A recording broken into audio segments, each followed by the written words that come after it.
गंगा में स्नान करने पर शीघ्र ही पाप का नाश होता है। यमुना 7 दिन के स्नान से और सरस्वती 3 दिन के स्नान से सब पापों का नाश करती है, परंतु तुम्हारे दर्शन मात्र से संपूर्ण पापों का निवारण हो जाएगा। तुमने जिस नर्मदे हर हर महादेव भक्तों, भगवान शिव की पूजा के लिए शिवलिंग की पूजा करने का प्रावधान है। शिवलिंग के भी विभिन्न प्रकार हैं, जैसे स्वयंभू शिवलिंग, नर्मदेश्वर शिवलिंग, जनेऊधारी शिवलिंग, पारद शिवलिंग, सोने एवं चांदी के शिवलिंग। इनमें से नर्मदेश्वर शिवलिंग की पूजा को सर्वश्रेष्ठ एवं फलदायी माना गया है।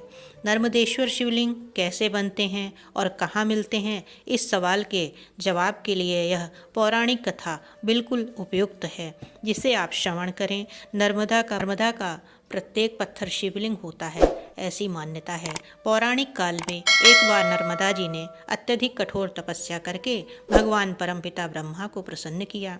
ब्रह्मा जी ने प्रकट होकर नर्मदा जी से वरदान मांगने को कहा। नर्मदा जी ने परमपिता ब्रह्मा जी से कहा कि हे भगवान, यदि आप मेरी तपस्या से संतुष्ट हैं और आप मुझ पर प्रसन्न हैं तो मुझे गंगा जी के समान होने का वरदान दीजिए।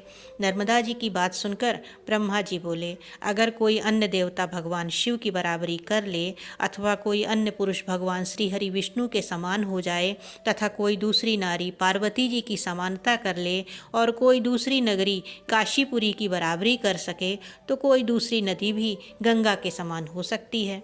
ब्रह्म वाक्य सुनकर नर्मदा जी काशी चली गईं और वहाँ पिलपिला तीर्थ में शिवलिंग की स्थापना करके तपस्या करने लगीं। भगवान शिव नर्मदा जी पर बहुत प्रसन्न हुए और उनके समक्ष प्रकट होकर वरदान मांगने के लिए कहा। नर्मदा जी ने भगवान शिव से कहा कि हे भगवान, मुझे आपके चरण कमलों की भक्ति चाहिए। नर्मदा जी की इच्छा जानकर भगवान शिव प्रसन्न हुए और बोले कि हे नर्मदे, तुम्हारे तट पर जितने भी पत्थर हैं वे सब शिवलिंग रूप हो जाएंगे। गंगा में स्नान करने पर शीघ्र ही पाप का नाश होता है।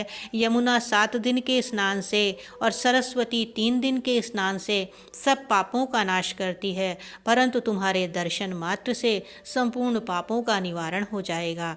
तुमने जिस नर्मदेश्वर शिवलिंग की स्थापना की है वह भविष्य में पुण्य और मोक्ष को प्रदान करने वाला होगा।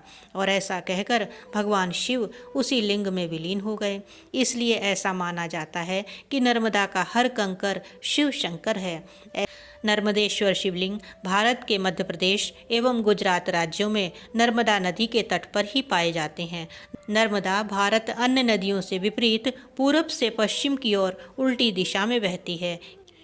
किसी भी अन्य पाषाण निर्मित शिवलिंग की अपेक्षा नर्मदेश्वर शिवलिंग में कहीं अधिक ऊर्जा समाहित रहती है। नर्मदा नदी से निकले शिवलिंग को सीधा ही स्थापित किया जा सकता है, इसके प्राण प्रतिष्ठा की भी आवश्यकता नहीं रहती।